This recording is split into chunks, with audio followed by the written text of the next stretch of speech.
everyone, and welcome to today's lesson on constructing box and whisker plots using the graphing calculator. So we've been working with box and whisker plots, and yesterday we learned how to construct them by hand. Today I'm going to show you how you can use your graphing calculator to help you come up with the 5-number summary, which then allows you to construct your box and whisker plot. So for this video and for the try it out example that follows, you will need a graphing calculator. So if you have your own, great. If you don't, then hopefully you followed the instructions from last week on how to download one onto your computer. And those instructions are posted on Google Classroom if you still need them. So when you are using the graphing calculator to make your box and whisker plot, like I mentioned, we're going to basically use the calculator to come up with a 5-number summary. So here's our data that we're looking at for this example. So the first thing we need to do, and the steps are over here, steps to follow, they're also on your Google Slides presentation. So once we are done going over this, please reference those so you have those steps in front of you. We're going to go ahead and enter our data. So let me pull up my graphing calculator here. Okay, so to enter your data, what you need to do is you need to push the stat button. So the stat button is right here to the left of the arrow keys under the delete button. So I'm going to push stat, and I need to edit a list. That means I'm going to put my data values into a list. So go ahead and press enter.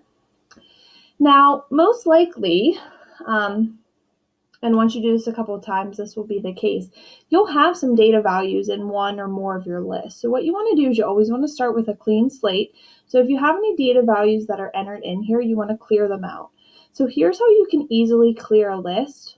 Scroll up to the list name. So I'm going to scroll up to where it says L1. And I'm going to hit clear, enter. And that just clears out my entire list. Now, if you're doing this and you accidentally hit delete, that's going to delete one of your lists.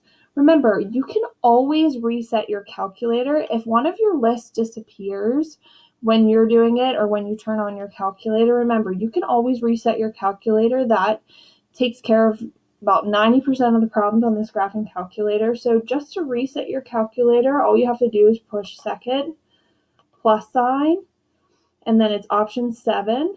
So 7. We want all RAM, so 1 and then 2. And that just resets everything on your calculator. So once again, before you do anything, if you always want to reset it, that kind of helps take away some problems that you might run into, but that's how you reset your calculators in the second plus sign, the memory menu.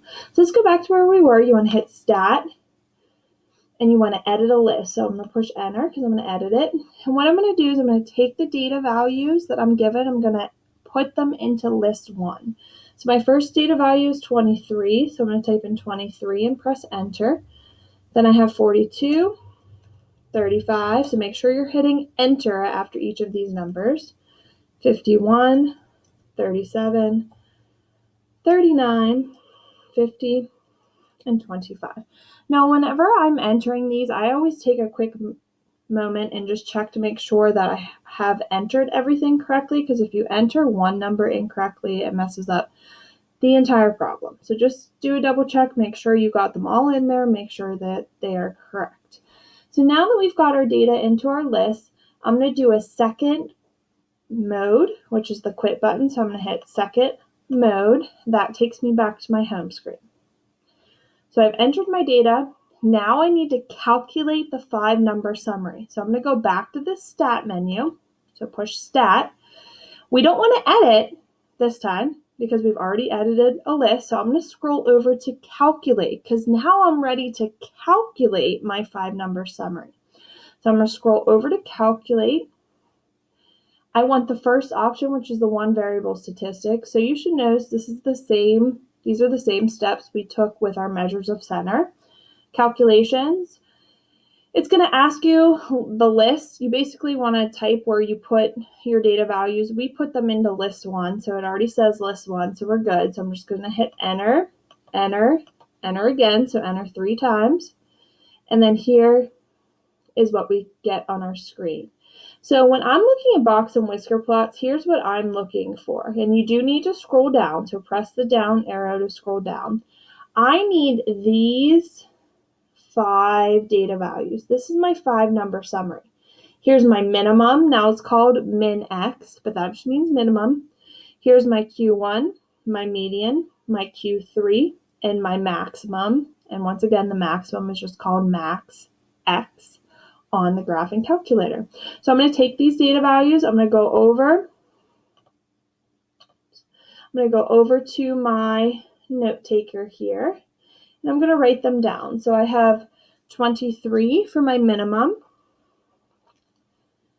I have my Q1 is 30, my median is 38, my Q3 is 46, and my maximum is 51. So once again, you just want to record that on your note taker or wherever you are writing down your work. So this saves you a lot of time and effort because you didn't have to order the numbers, you didn't have to find the median and then the Q1 and the Q3. Your calculator just pretty much gives you those 5 numbers that you need. So now you are responsible for plotting these and making the box and whisker plot, but it really does take away a lot of work because you don't actually have to do the work to find these 5. All right, so we weren't told specifically what this data belongs to, so I'm just going to call it data set number 1 for my title. All right, my minimum is 23, so you want to label your number line. I counted by 2, so this would be 20, 22, 24, 26, 28, 30. So my minimum's at 23, which would be right between 22 and 24. So I'm going to make a dot there. I'm going to make a dot on my maximum, which is at 51. So same thing, right between 50 and 52. And then at my median and my quartiles, I'm going to make a line. So at Q1, which is 30, I need to make a line. My median's 38, so I need to make a line there. And my Q3 is 46, so I need to make a line there. So now I'm going to connect my lines to make a box, extend my whiskers to the dots. So connect your lines to make a box, extend your whiskers to the dots. So here's your minimum, your maximum, your Q1, your median, and your Q3.